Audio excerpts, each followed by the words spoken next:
ಪ್ರತಿನಿತ್ಯ ಚೋಳರಾಜನ ಭೋಜನವನ್ನು ಸವಿದು ಖುಷಿ ಪಡ್ತಿದ್ದಂಥ ಶಿವನಿಗೆ ಏನು ಚೆನ್ನೈನ ಅಂಬಲಿಯನ್ನು ನೋಡ್ತಾನೋ ಹೊಟ್ಟೆ ತುಂಬಿಬಿಡ್ತದೆ. ಆತನಿಗೆ ಸಂತೋಷ ಆಗ್ತದೆ.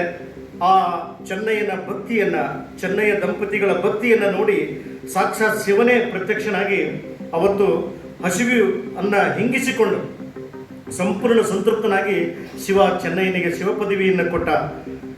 ಅವತ್ತು ಏನಾಗ್ತದೆ ಅಂದರೆ, ಆ ಚೋಳರಾಜ ಏನು ದಿನನಿತ್ಯ ತನ್ನ ಮೃಷ್ಟಾನ್ನ ಭೋಜನವನ್ನು ಮಾಡಿ ಶಿವನಿಗೆ ನೈವೇದ್ಯ ಮಾಡಿ ಶಿವನಿಗೆ ಉಣಿಸುವಂಥ ಒಂದು ಪ್ರತಿನಿತ್ಯದ ಒಂದು ಕಾಯಕ ಏನಿತ್ತು ಅದಕ್ಕೆ ಗ್ಯಾಪ್ ಆಗ್ತದೆ. ಯಾಕೆ ಇವತ್ತು ಶಿವ ಬರಲಿಲ್ಲ? ಅಲ್ಲಿ ಕಾಯ್ತಿರ್ತಾನೆ ಅವನು ಚೋಳರಾಜ, ಯಾಕೆ ಇವತ್ತು ಶಿವ ಬರಲಿಲ್ಲ, ಯಾಕೆ ಊಟ ಮಾಡಲಿಲ್ಲ ಅಂತ ಹೇಳಿ ಅವನು ಬಹಳ ಬೇಜಾರಾಗಿ ತನ್ನ ಎಲ್ಲ ಆಳುಗಳಿಗೆ, ತನ್ನ ಸೈನಿಕರಿಗೆ ಹೇಳ್ತಾನೆ ಯಾಕೆ ಶಿವ ಬರಲಿಲ್ಲ ಅಂತಕ್ಕಂಥದ್ದು. ಅವಾಗ ನೋಡಿ, ಚೆನ್ನೈನ ಗುಪ್ತ ಭಕ್ತಿ, ನಾನು ಮಾತಾಡಿ ನೀನು ಮಾತಾಡಿ ಅಲ್ಲಿ ಶಿವ ಪ್ರತ್ಯಕ್ಷದ, ಚೆನ್ನೈನಿಗೆ ಶಿವ ಪದವಿಯನ್ನು ಕೊಟ್ಟ. ಚೆನ್ನೈ ನಂಬಲಿ ಬಹಳ ಶ್ರೇಷ್ಠವಾಗಿತ್ತು.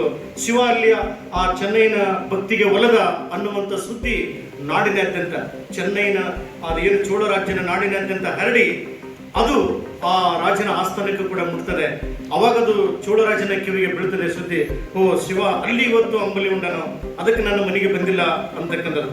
ಹಾಗಾಗಿ ಆಗ ಚೋಳರಾಜ ಹೇಳ್ತಾನೆ, ಚೆನ್ನೈನ ಅಂಬಲಿ ಅಷ್ಟು ಶ್ರೇಷ್ಠವೇ ಅಂತಕ್ಕಂಥದ್ದು. ಅಂದ್ರೆ ನನಗಿಂತ ಇನ್ನೊಬ್ಬ ಶ್ರೇಷ್ಠ ಭಕ್ತನಿದ್ದಾನೆಯೇ, ಇನ್ನೊಬ್ಬ ಶಿವಭಕ್ತನಿದ್ದಾನೆಯೇ, ಅವನಿಂದ ಶಿವಭಕ್ತನಿರಬಹುದು.